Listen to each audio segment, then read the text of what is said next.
Hey, what's up? This is Mikey for Electrek, and guess what? I got the chance to try out the electric Subaru Solterra.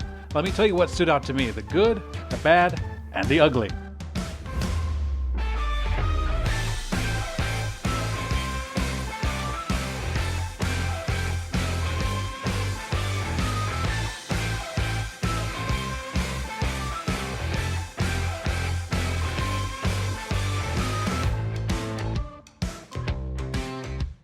Let's start off with the good. The Subaru Solterra was a ton of fun to drive off-road. The climbs that this thing can accomplish are ridiculous, and I wasn't really pushing it that hard. The low center of gravity, ground clearance at 8.3 inches, the intelligent all-wheel drive system, everything comes together in a really incredible off-road experience. I'm not much of an off-road aficionado, at least inside cars. I do a fair amount on bicycles, but that's a totally different story. The Solterra really did feel like I had magic powers beyond my experience. During the press event, Subaru showed off a little bit of their X-Mode automatic off-road tech on their vehicles. Got us a little bit informed as to what to expect. Now, the Subaru team made some pretty big claims as to what this vehicle could do, and it turns out they were right. In my book, the Solterra is the cream of the crop when it comes to off-road capability. Other so-called crossovers from the class of 2022, they just don't compare to the Solterra. As a matter of fact, I started to feel a little cheated by the marketing of vehicles like the Kia EV6. Now, it's a great vehicle, don't get me wrong, but calling it an SUV just seems disingenuous, especially after this trip with the Subaru. Now, I'm getting a little bit off topic, so the Solterra was really in its element on the trails. I had a lot of fun. Despite a really quiet cabin, the steering is actually pretty tight, which was nice compared to the wide wheelbase of 112.2 inches. The total length wasn't too much over that, and the front hood is actually pretty short. This allows for more visibility when you're actually climbing up, and it also has some versatility when crawling down, less afraid of getting your nose stuck inside of a berm. With 248 pound-feet of torque, the Solterra makes quick advantage of the dual-motor electric powertrain.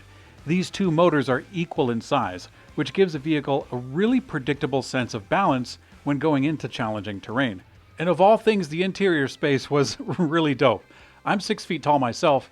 I put the front seat all the way back and I climbed into the back, and it was actually pretty good. I had some space for both my head and my legs, and that's really good. This beats out vehicles like the ID4, which are more traditional in terms of dimensions. The Ioniq 5 is lauded for its interior space, and the Solterra is right there in the same game. So I gave it an A+ for cabin space.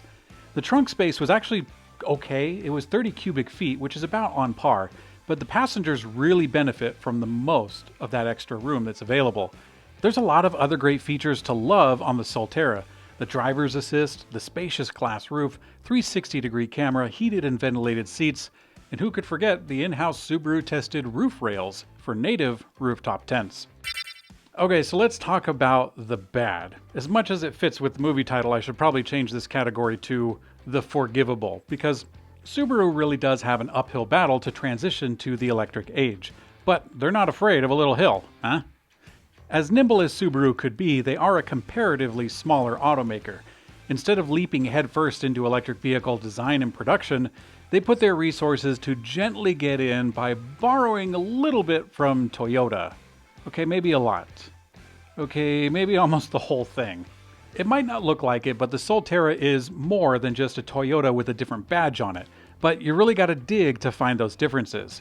The infotainment, the cabin, dashboard, batteries, dimensions, interior, exterior, there's so much twinning between these two vehicles, I feel like I need some double mint gum. But the big difference between the Subaru Solterra and the Toyota BZ4X, it boils down to the all-wheel drive system. All of the Solterra trims have all-wheel drive, and all of them have the X-Mode software, which is really amazing. I feel like Subaru could take this incredible off-road system and just slap it into any vehicle and come out with something kind of compelling. And I kind of think that's what they did. Nevertheless, Subaru did fantastic work adapting this platform to be head and shoulders above the rest in terms of off-road capability. And by the way, it's coming in at a pretty good starting price, around $40,000. That's really good for all-wheel drive. But there's one more category to cover, and that is the ugly. Why is the Subaru Solterra rated for 222 miles of range, or 228 for the small wheel versions?